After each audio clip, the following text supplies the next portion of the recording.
ને આજનો હું તમને લાઈવ દાખલો દઉં તો મેં તમને કીધું ક્યાં રૂપમાં ભગવાન આવીને માતાજી આવીને પ્રસાદી લઈ જાય અમને ખબર નથી.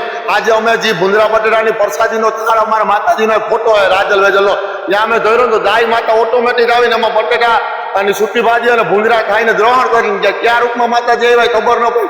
ખાઈ લીધા પછી યાદ આવ્યું તો માતાજી એની રીતે પ્રસાદ ગ્રહણ કરીને ગયા.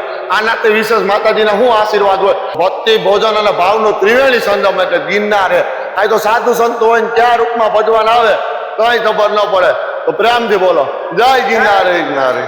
ભૂંગળા બટાટાની પ્રસાદી લેતા જાવ કાકા. ઉનાળામાં જાવું ત્યાં તામો